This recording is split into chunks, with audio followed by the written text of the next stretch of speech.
Medical workers of Reddit, what is the rarest disease you have seen a patient correctly self-diagnose? I worked at a pediatric clinic and we had a mom properly diagnose her 9-month-old baby with Tay-Sachs disease. He wasn't progressing developmentally and ended up passing away at 18 months. Subarachnoid hemorrhage. Guy straight up walked up to the desk and said, I got a headache out of nowhere. I think it's one of those spider hemorrhage things. We didn't take him serious until the CT came back. To be fair, he was walking fine, talking fine, and didn't have any light sensitivity. Said pain was 5/10. Dude just could really handle pain well. I recently saw a chart that gave you a scale for pain. Usually I'd say my headaches are like a 4 or 5. The chart says 8 since they usually impede me from doing things because I'd rather just stay in bed until the Advil kicks in. But like, I'm sure that being eaten alive is much worse, so 4.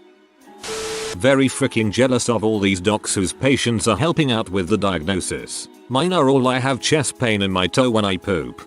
LOL. I am about to go to my doctor and tell him I have chronic diarrhea and have tried to test if it is diet related and it doesn't matter what I eat. But I have one more thing to try before I see him and it is going to suck. Coffee. I was really hoping it was something else. I had an 11-year-old girl who didn't move her bowels for a week. Tell me she thought it was her girl parts that weren't working. After a full workup and finally a CT of her abdomen and pelvis, which I hate doing on kids because of the level of radiation, I found out her uterus was so full of blood it was causing a full-on bowel obstruction.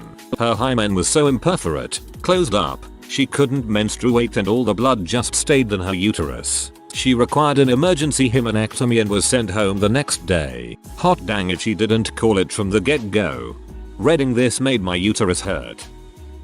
When my oldest was born he peeled a little, like babies may do, but it kept getting worse and he was flaky and had scales. The pediatrician told me he had dry skin and to lotion him. Dr. Google claimed it was a condition called ichthyosis, but that was super rare so no one believed me. Anyway, fast forward 6 months and a referral to a dermatologist later. He's got ichthyosis. Also after my first was born I had excruciating pain just under my rib cage. Mostly after I ate. Tums did nothing. Gas X did nothing. Do a little googling. It sounds like gallbladder attacks, only it's on the wrong side.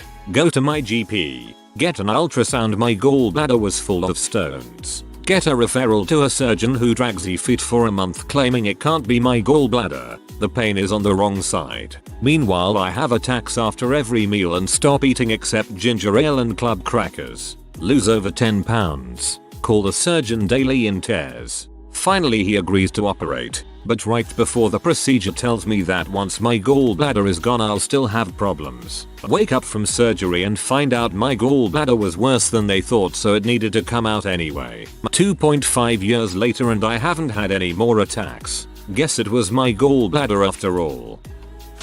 Bird mite infestation. The lady wasn't taken seriously at first. Came off a psych. Nope.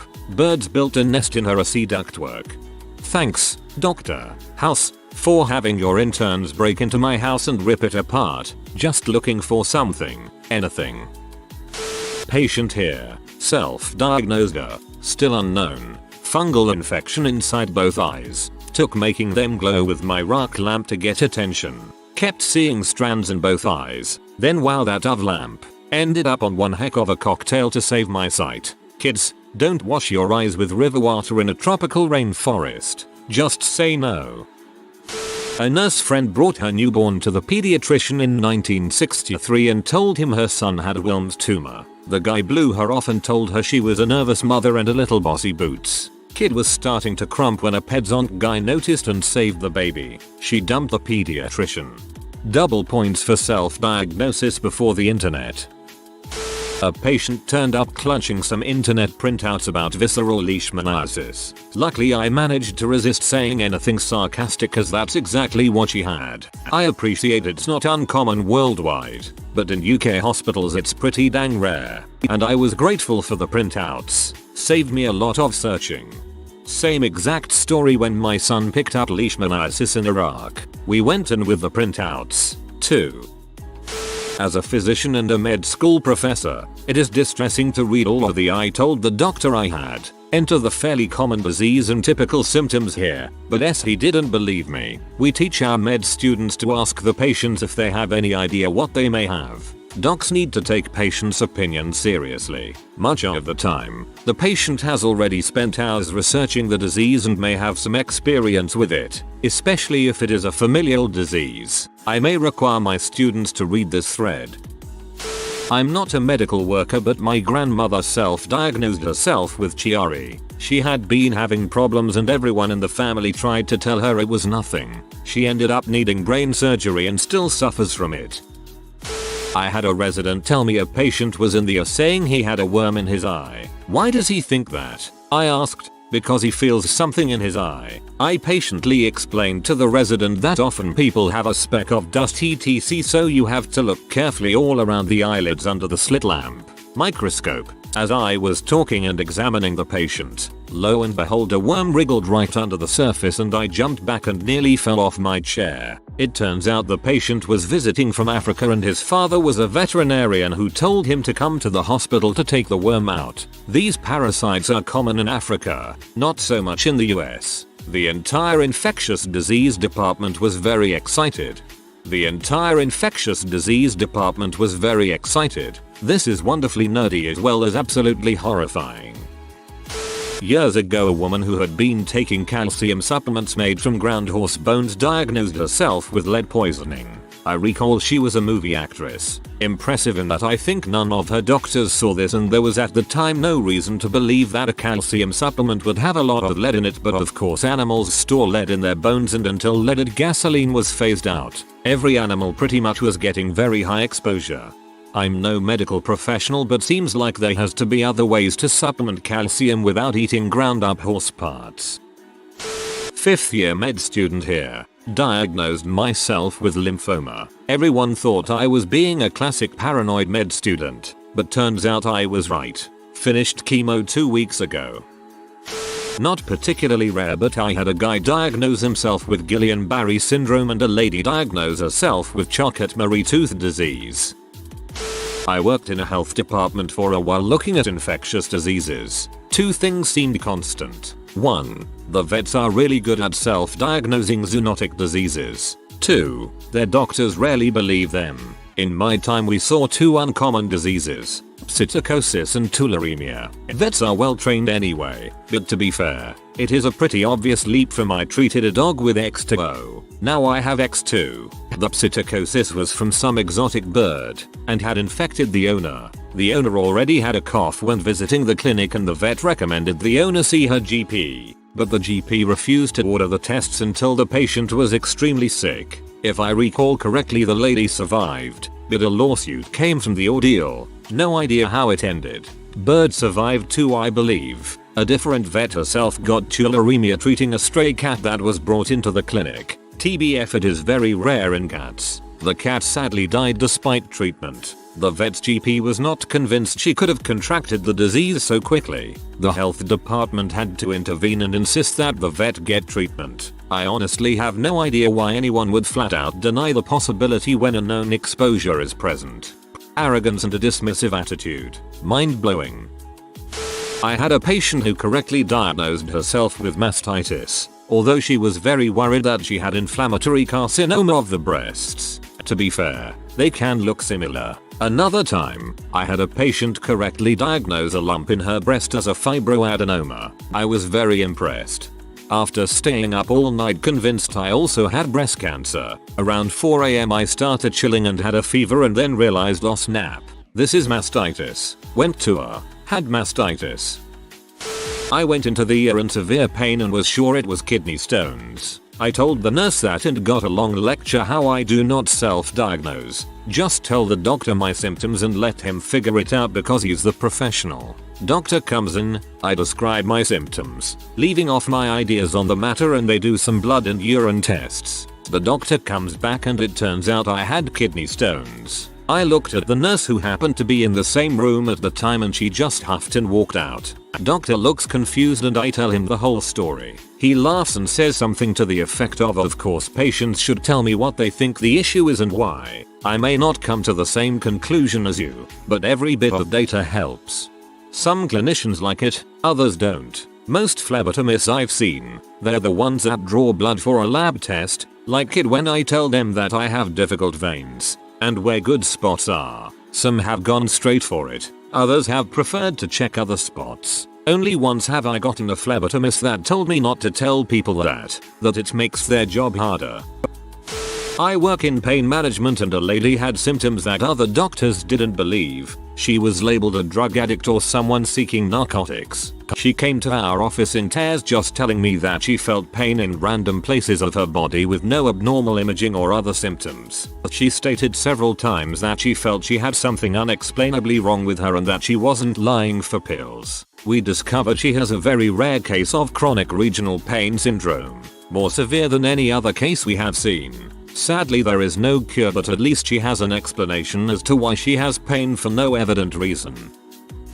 Not a medical worker, but I am a rare case of WebMD being right about cancer. Felt a lump in my throat for upwards of a year and a half, but doctors kept telling me it was in my head. They stuck cameras down my throat and nothing. It took an ultrasound after myself giving up and my PCP saying my thyroid felt slightly enlarged for a doctor to find it. One ultrasound and a biopsy later they found out I had stage 2 papillary thyroid cancer that metastasized to 18 lymph nodes. Myself with lupus. Been having issues with chest pain and a myriad other symptoms that never made sense together. GPs don't want to look at the mountain of records they have for you, just the problem at hand. All tests for a diagnosis came back in normal parameters, but I insisted on a fail-safe I'd read about. I asked to be tested for syphilis. But you have no symptoms of that. I know. It's because lupus will show as a false positive on that test. Done. And I have lupus. I also diagnosed myself with lupus. Went to 2 doctors and they didn't believe me. I was 16 and they claimed I had the teenage blues or it was anemia symptoms. Finally went to a 3rd doctor when I couldn't go on feeling like crap any longer. Turns out I was in stage 4 kidney failure from lupus and they were like, yeah, you need to see a rheumatologist tomorrow. Pyloric stenosis. A couple brought in their little one with exorcist type projectile vomiting. Exam and ultrasound confirmed the diagnosis. My older brother is developmentally disabled. For the longest time all the psychologists and school counselors said he was ADHD and had some learning disabilities that he may have obtained in utero. My badass mom with only a high school diploma never really accepted that this was all that was going with him, but listened to the doctors anyways. Fast forward to when my brother was 10 years old and my mom had read an article about Fragile X syndrome. She happened to read about a rare form of it called Fraxi. The article perfectly described my brother's condition. My mom then decided to talk to a genetic counselor about getting my brother tested. The genetic counselor kind of scoffed at her diagnosis but went along with it anyways. Lo and behold, my brother had the exact form of Fragile X she had read about. My mom not only diagnosed my brother but also found out our family was a carrier for Fraxi. It turned out my mom was a carrier and my grandpa had Frax. It was amazing because all of my grandpa's life he fought with feelings of inadequacy because school and learning new things were really hard for him. He was held back 3 times in high school. When he found out that there was a legitimate medical reason for this, it completely changed his outlook. We had a 20-year-old patient come in the hospital because his girlfriend was laying on his chest and told him his heartbeat is a little fast and sounds weird. He came in and said he has an irregular heartbeat arrhythmia. According to his Google research, he said he may have a fib. He was correct. While watching a documentary about Asperger's during class, I had a portent and slow realization that what they talked about was disturbingly accurate on a personal level. After running through some screenings, months later, cause diagnosis screenings are more focused on children than adults. The doctors were wondering how it managed to be undetected during my childhood. You were just odd.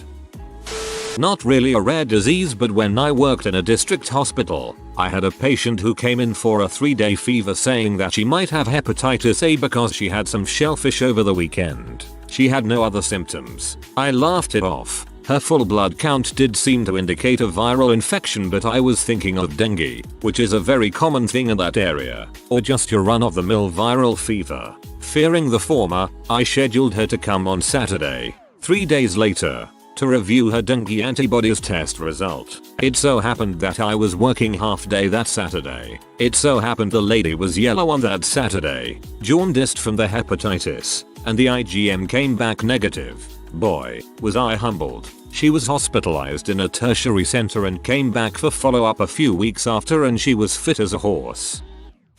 I knew a guy who diagnosed himself with appendicitis within 1.5 hours of the symptoms appearing. Oh, it was very impressive for someone with no medical expertise.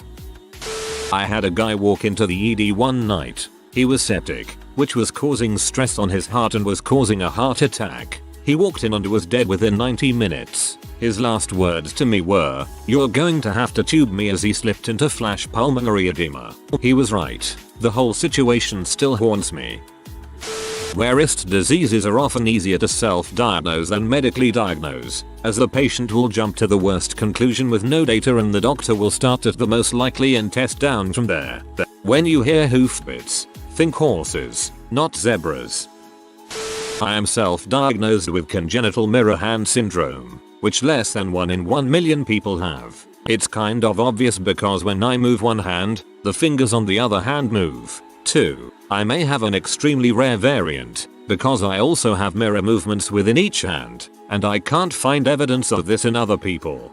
Basically, when I move each finger, the other fingers in the same all move in the opposite direction. So when I lift up a finger, the others all go down, and vice versa. I thought this was normal until I asked my friend if she could wiggle her pointer finger without moving the others. It blew my mind because it looked so weird to me. I had a guy come in one night and diagnosed himself with a broken tibia. Wasn't as impressive as it sounds, as it was sticking through his skin. I mean, I'm impressed his diagnosis wasn't rah. I self-diagnosed myself with allergy to carrot antifreeze protein.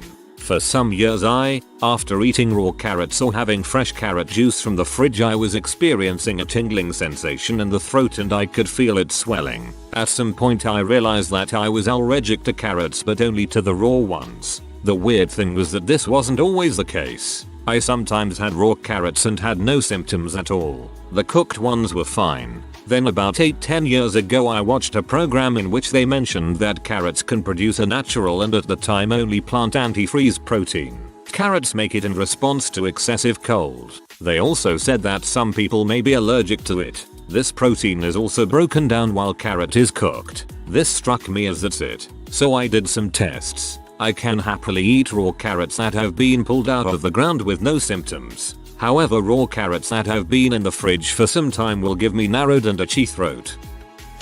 Patient was having clear fluid drip from her nose and headaches. She was convinced she had a CSF leak, fluid surrounding brain. Hot dang if she wasn't right.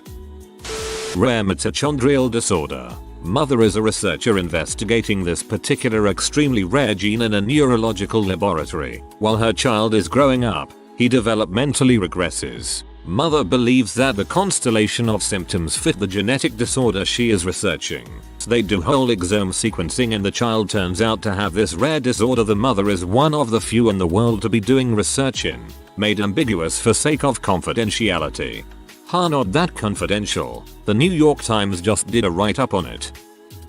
I diagnosed myself with a condition called hidradenitis suppurativa. I've struggled with it for 25 years. Been to several doctors who just threw a 2-week antibiotic at me and told me to come back if it returned. When I asked why I was having these flare-ups, they usually just shrugged and said I was just one of those people who were prone. I was never given a diagnosis. I started really looking into it about a year ago, and went to a new doctor where I explained in detail why I believed I had the condition. After examining me, she agreed, and has been wonderful in helping me treat this, with practical remedies, and an open mind and listening ear. So glad to have found her. When I did theater in college, there was a guy who was a 5th year physical therapy major. We had a huge physical therapy program at the college I attended and he was going for his doctorate. He fell off the stage during rehearsal and broke his leg. Really gruesome fall. His leg was clearly messed up and he was yelling out in pain and there was a lot of blood. When the paramedics arrived he started telling them exactly which parts of his leg were damaged or broken between his shrieks of pain. Our director said everything he told them was correct when they checked it out at the hospital. Who else here is familiar with what I like to call patronize the crazy woman test package? 1. CBC. 2. Drug test. 3. Pregnancy test. 4. Discharge home with anxiety diagnosis. I went through this for 14 months with my doctor till I got a second opinion and found out I had metastatic cancer. Good news is, by the time I received the DX, he had cranked up my anxiety meds dosage so high it wasn't even that distressing. Not a medical worker, but an ex-roommate has 3 girls. 1. The 4-year-old. He would swear held her breath till she passed out when she got mad. One morning while watching them, all she did was get angry and boom, hit the floor. Eyes rolled back in her head. I knew it from the start. Off the top of my head it was cataplexy, any sudden burst of emotion and this kid would hit the floor. I sat the dad down and told him he has got to take this kid to a neurologist. Diagnosis made 2 weeks later. I watched a medical documentary on it when I was 13 and actually remembered something. Basically half the patients I talk to tell me they have some random rare disease. More than once. Though rarely, they have been right. If I had a gold medal to give out would be for this 70-year male that came in, as per family members. He's been sick x 3 days. Cough, runny nose, low fever, x 12 hours. Family members explain he is never sick and he must have tuberculosis. He tells me he probably has a cold but came so family would stop worrying. He was right. Not a disease, but I once thought my pelvis was broken so I got an x-ray and the doc said it wasn't. But I wasn't buying it. Got a second opinion and sure enough, broken pelvis. If someone can stab you in the back while smiling in your face, you have a broken pelvis. Not rare, but I self-diagnosed a psychotic episode. I was then told that self-diagnosing a psychotic episode was impossible, and placed on an antipsychotic because I was correct. I had a nagging suspicion that my husband had thyroid cancer based on how his shirt collar was sitting at our friend's wedding last year. He was driving and I was sitting in the back and it just looked off and my heart sank. Our doc dismissed it but sent him for an ultrasound at our insistence. Thyroid cancer is not rare, but I wasn't wrong. I guess when you've been staring at someone's neck for a decade. Wife of the year candidate right here. I diagnosed myself with trigeminal neuralgia, but it took me years to find a doctor that would even consider checking it. I was told over and over again it was my teeth. My dentists, various over the year, said it wasn't. Because the pain was not a constant but had horrific flare-up, it was hard to prove and various doctors assumed I was seeking painkillers. At times the pain was so bad I hit my head against the wall in my bedroom to knock myself out. Not as easy as it sounds. Eventually, I would have a bottle of vodka on standby and start drinking till I passed out. If I came round when it was still ongoing, I'd drink some more. Eventually 2 years ago a new doctor joined the practice and having seen me she read through a year's worth of notes and to my utter surprise told me that she agreed. Now I am on painkillers, hydrocodone, and pregabalin. Pregabalin is a godsend. I wouldn't wish that kind of pain on anyone. I stopped leaving the house and became completely agoraphobic as I had become terrified of being in public when a flare-up happened. I am so grateful to my doctor for believing me and making it bearable. My mom's friend has this. Get yourself a good support group. You are not alone. I correctly diagnosed myself with an ectopic pregnancy about 8 years ago. If it weren't for Google I may not even be alive today. Not a medical professional, but this happened to a friend of mine. He traveled in Africa, came back to the States, and was looking in the mirror one morning sometime after when he saw a worm swim across his eye. Having heard of African eyeworm, he went straight to the doctor, who put him in the psych ward without even examining him. Several days later, he was diagnosed as a completely sane man with African eyeworm. Frick you, doc. I wish I have what my immunologist calls a case of we don't have a name for everything. I've googled many times with my lab results and nothing matches. Oh, well. If you are new to the channel, you can subscribe. I publish new videos every day. Until then, check another video.